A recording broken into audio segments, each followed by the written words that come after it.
আসসালামু আলাইকুম প্রিয় দর্শক, আশা করি সকলে অনেক বেশি ভালো আছেন, সুস্থ আছেন। তো বর্তমানে শীত এবং শীতে অনেকেই মুরগি দিয়ে বাচ্চা ফোটাচ্ছেন কিংবা অন্য কোনো মাধ্যমে বাচ্চা ফোটাচ্ছেন।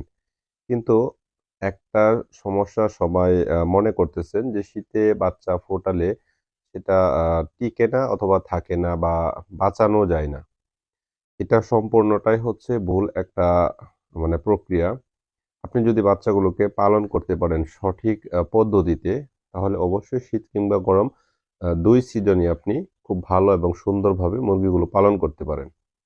তো আজকের এই ভিডিওতে আপনাদেরকে সম্পূর্ণ বিষয়টা তুলে ধরার চেষ্টা করব। শীতে মুরগি দিয়ে অথবা অন্য কোনো মাধ্যমে যদি আপনি বাচ্চা ফোটান, সেগুলোকে কোন প্রক্রিয়ার মাধ্যমে আপনি লালন পালন করলে সুস্থ এবং স্বাভাবিকভাবে বড় করে তুলতে পারেন, এবং পাশাপাশি হচ্ছে খাবার এবং কোন চিকিৎসা পদ্ধতিগুলো আপনার এই মুহূর্তে করাটা খুব জরুরি।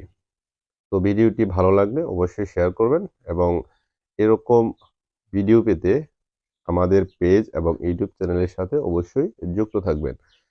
অনেকেই বাচ্চা ফোটানোর পর আমি যে বিষয়টা আপনাদেরকে বলবো, প্রথমেই যেটা প্রায়োরিটি দিবেন সেটা হচ্ছে তাপমাত্রা। অনেকে প্রশ্ন করেন যে মুরগি দিয়ে বাচ্চা ফুটিয়েছি, মুরগি তা দিচ্ছে, পাশাপাশি লাইট দিতে হবে কিনা। আমি এখানে একটা জিনিস বলবো যে লাইট দিয়ে যদি আপনি তাপ দিতে পারেন, সেটা বেস্ট একটা আইডিয়া হবে অথবা সবচেয়ে ভালো একটা উদ্যোগ হবে। কেননা ছোট্ট একটা সমস্যা আমি লক্ষ্য করেছি, রাতের বেলা বাচ্চাগুলো খুব ভালো তাপ পায়। একদম খুব ভোরে দেখা যায় বাচ্চাগুলো খাবার খাওয়ার জন্য অথবা মা মুরগি খাবার খাওয়ার জন্য ছুটাছুটি করে। তো সেই সময়টাতে একদম ভোরে ঠান্ডা থাকে অনেক বেশি। এই সময়টাতে হচ্ছে তাপের একটা ঘাটতি চলে আসে, এবং সেখানে ২ থেকে ৩ ঘন্টা বা ৪ ঘন্টার একটা গ্যাপ পড়ে যায়, খাবার-দাবার, দৌড়াদৌড়ি, পানি খাওয়া। তো এতে করে ঠান্ডা লাগে সবচেয়ে বেশি। তো আপনি যে কাজটা করতে পারেন, ১ম এই মুরগিগুলোকে একটা খাঁচা অথবা কোনো একটা জায়গায় আবদ্ধ করে রাখবেন, এবং রাতের বেলা একটা লাইট যদি আপনি লাগিয়ে দিতে পারেন সেটা সবচেয়ে ভালো হয়।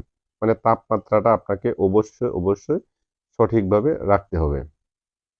কারণ বাচ্চা ফোটার পর থেকে ১ম ১ সপ্তাহ তাদের ৩৫ ডিগ্রি তাপমাত্রা প্রয়োজন ১ম দিন, এবং পরবর্তী ২ দিন অন্তর ১ ডিগ্রি করে কমে আসবে। আর এখন যেহেতু শীতকাল, শীতে তাপমাত্রাটা অনেক কমে যায়। ন্যাচারালি আপনার তাপমাত্রা থাকে ২০, ২২ অথবা ২৩ ডিগ্রি পর্যন্ত। তো এখানে সর্বনিম্ন যদি আমরা হিসেব করি ৩০ প্লাস তাপমাত্রা প্রয়োজন।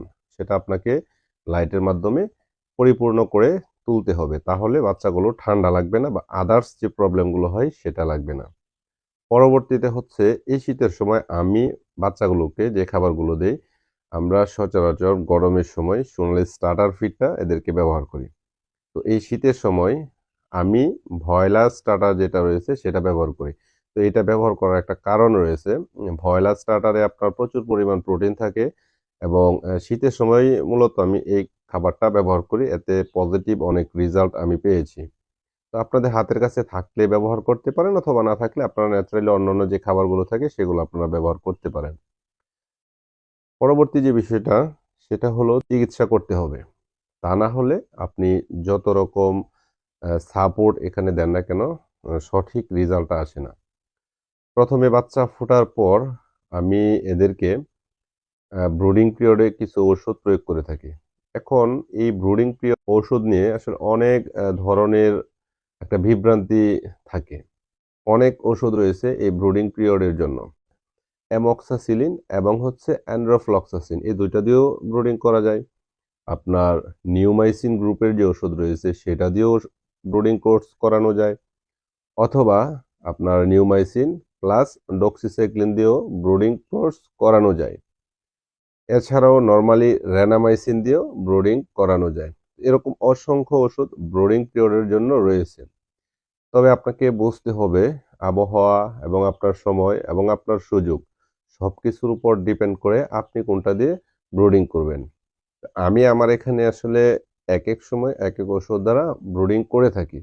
কারণ একই ওষুধ দিয়ে যদি বারবার মুরগিকে চিকিৎসা করা হয়, সেক্ষেত্রে পরবর্তী সময়ে সেই ওষুধটা মুরগির রোগের ক্ষেত্রে যখন আপনি অ্যাপ্লাই করবেন, খুব ভালো রেজাল্ট আসে না।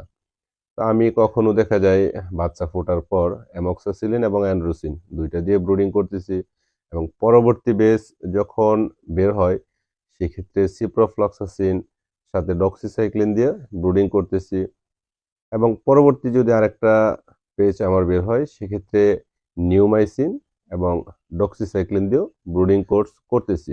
এই বিষয়টা অবশ্যই মাথায় রাখবেন। কারণ এটা কিন্তু গুরুত্বপূর্ণ বিষয়। আপনি একই ওষুধ বারবার প্রয়োগ করলে সেক্ষেত্রে মুরগির রোগ প্রতিরোধ ক্ষমতাটা কমে যায়। মানে এই ওষুধ দ্বারা যখন আপনি ট্রিটমেন্ট করবেন সেটা আসলে ভালো ফলাফল বয়ে আনে না। আরেকটা বিষয় হচ্ছে যে বাচ্চাগুলোকে সবসময় চেষ্টা করবেন একটা জায়গায় আবদ্ধ রাখার জন্য এবং খুব বেশি ছোটাছুটি যেন না করে। কারণ আমরা খুব ভোরে যখন মুরগির বাচ্চাগুলোকে ছেড়ে দেই, ঠান্ডাটা কিন্তু সেখান থেকেই লাগে। কারণ সারা রাতের যে একটা ঠান্ডার প্রভাব সেটা খুব ভোর সকালে আপনার সবচেয়ে বেশি দেখা দেয় এবং কুয়াশার মধ্যে কোনোভাবেই মুরগিগুলোকে ছাড়া যাবে না। আপনি সেটা খাঁচা হোক বা যেকোনো পদ্ধতির মাধ্যমে তাদেরকে আটকে রাখার চেষ্টা করুন এবং রোদ না ওঠা পর্যন্ত বাহিরে ছাড়বেন না। তো এই বিষয়গুলো যদি একটু মেইনটেইন করতে পারেন, আশা করি আপনার যে মুরগির বাচ্চাগুলো থাকে সেগুলো অনেক ভালো থাকবে, সুস্থ থাকবে। এটা একদম আমার এখানে আমি পরীক্ষিতভাবে পেয়েছি।